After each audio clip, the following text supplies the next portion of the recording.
अस्सलाम वालेकुम नाज़रीन, आऊं आहियां मोहम्मद उस्मान मल्ला। सर्वेच न्यूज़ जे सभिनी ॾिसंदड़नि खे भलीकार।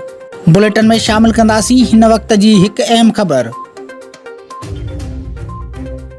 बकर जमाली भरिसां ॻोठ मौलवी अली हैदर जमाली में मिल्कियत जे तकरार तां अब्बासी बिरादरी जे सगन भाइरनि में झगड़ो थी पियो, जंहिंमें मंज़ूर अहमद अब्बासी ऐं फरहान अब्बासी मीडिया आॾो दाईंदे चयो त असांजा भाइर असां सां वक़्तन फिलवक़्तन काफ़ी वक़्त खां मिल्कियत जे तकरार तां विढ़ंदा आया आहिनि।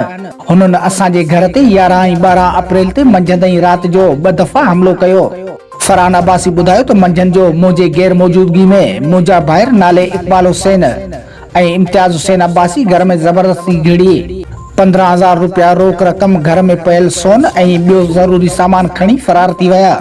संदसि वॾे भाउ मंज़ूर हुसैन अब्बासी ॿुधायो त राति जो देर सां मुंहिंजे घर में ॼाणायल मज़कूरा माण्हू ऐं संदन गॾु 2 नकाब पोश माण्हू ज़बरदस्ती असांजे घर में घिड़ी मूं ते ऐं मुंहिंजे फैमिली ते मुंहिंजे पुट वकार अब्बास मथां तशद्दुद कयो।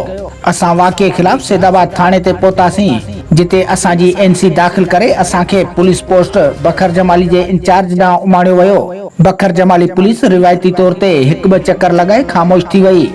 हुननि चयो त असां बकर जमाली पुलिस मां मायूस आहियूं, असां सां सरासर नाइंसाफ़ी थी आहे। जल्द खां जल्द असांजा जवाबदार गिरफ़्तार थियण खपनि, छो जो हू असांखे जान खां मारण जूं धमकियूं ॾेई रहिया आहिनि।